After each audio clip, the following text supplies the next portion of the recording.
టాలీవుడ్ ప్రముఖ నిర్మాత బన్నీవాస్ గురించి ప్రత్యేక పరిచయం అక్కర్లేదు. ఈ మధ్య ఎన్నో హిట్ సినిమాలు ఆడియన్స్ కు అందించారు.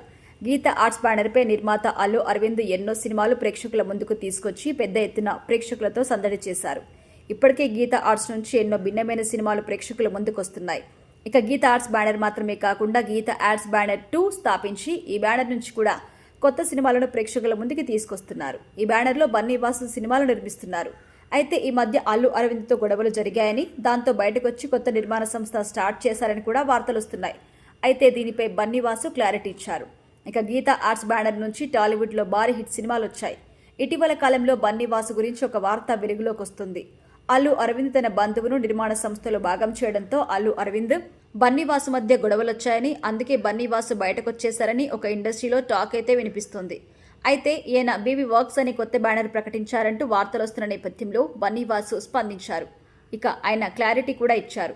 అయితే తాజాగా ఆయన మాట్లాడుతూ, గీత ఆర్ట్స్ అనేది నాకు తల్లితో సమానం. నాకు ఎంతో మంచి లైఫ్ ఇచ్చింది గీత ఆర్ట్స్ బ్యానర్. నేనెప్పుడు కూడా గీత దాటి బయటకొచ్చే ప్రసక్తి లేదని క్లారిటీ ఇచ్చారు. మరి తాను బీవీ వర్క్స్ ప్రకటించడానికి కారణం కూడా లేకపోలేదని తెలిపారు. ఈ బీవీ బ్యానర్ అనేది నా ఫ్రెండ్ సర్కిల్ కోసం మాత్రమే. నేను ఆ బ్యానర్లో సినిమాలు చేస్తాను, అది ఫిక్స్ అవ్వండి అంటూ ఆయన స్ట్రాంగ్ గా చెప్పారు.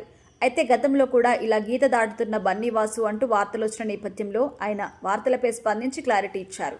ఈసారి మాత్రం సరికొత్త ప్రొడక్షన్ ప్రకటిస్తూ కొత్త అప్డేట్స్ కోసం ఎదురు చూస్తూ ఉండండి అని ప్రకటించడంతో ఖచ్చితంగా గీత ఆర్ట్స్ వారితో విభేదాలున్నాయని కూడా, అందుకే బయటకొచ్చారని అందరూ భావించారు. కానీ ఈ వార్తల్ని కూడా ఆయన ఖండించారు. అయితే ప్రజెంట్ గీత ఆర్ట్స్ బ్యానర్ 2లో అల్లు అర్జున్ అట్లీ కాంబినేషన్లో సినిమా చేయబోతున్నారు. అంతేకాదు మరో 2 ప్రాజెక్టులు కూడా నిర్మించబోతున్నట్టుగా సమాచారం. త్వరలో వాటిపై ప్రకటన రాబోతుందని కూడా టాక్ అయితే వినిపిస్తోంది.